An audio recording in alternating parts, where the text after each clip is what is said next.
Assalamualaikum everyone, welcome back to my channel. I hope you all are well by the grace of Almighty Allah, and I am also well by the grace of Almighty Allah. So today I'm back with another lesson, and my today's lesson is about sound part 2.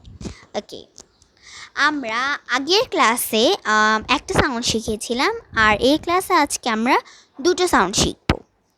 আজকেও আমরা aspirated সাউন্ডই শিখব। আমরা জানি আমাদের মোট 3টা aspirated sound আছে। সেগুলো কি কি?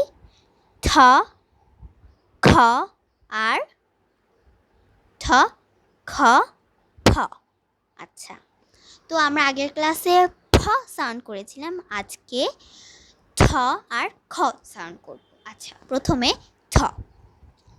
ঠ সাউন্ড একটা অ্যাসপিরেটেড সাউন্ড, আর ঠ সাউন্ডটাকে আমরা টি দিয়ে করি অ্যাকচুয়ালি। ফর এক্সাম্পল, টমেটোস, তারপরে telephone, teacher, tiger, Tom, etcetera.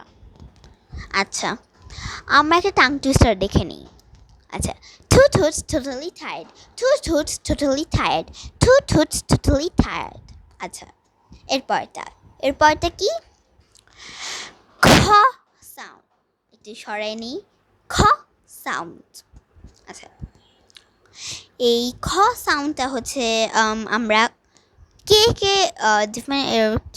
Actually করি, কিন্তু একটা টাং টুইস্টার দেখে নিই আগে, তাহলে আমি তারপর বুঝিয়ে দিচ্ছি। A cute cookie cutters cut cute cookies, a cute cookie cutters cut cute cookies।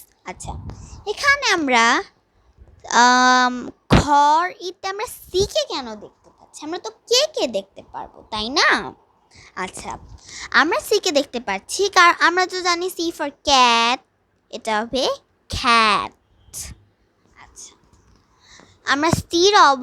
আমরা সবাই সির প্রোনাউন্সিয়েশনটা সি অ্যাকচুয়ালি খ্যাট করি, কুকড করি, এরকমই করি, কিন্তু যখন এটা অ্যাসপিরেটেড সাউন্ডের দিকে চলে যায় তখন এটা হবে খ সাউন্ড। কীরকম? কিছু এক্সাম্পল দেখে নিই। খ্যাট, খাও, কুকড, তারপরে হচ্ছে খাইট, কিং, এক্সেট্রা। তো আশা করছি সবার অনেক বেশি ভালো লেগেছে। নতুন একটি ভিডিও নিয়ে আবার হাজির হয়ে যাব। পার্ট 3 জন্য অপেক্ষা করতে থাকুন। সবাই সুস্থ থাকুন, ভালো থাকুন। আল্লাহ হাফেজ। আসসালামু আলাইকুম।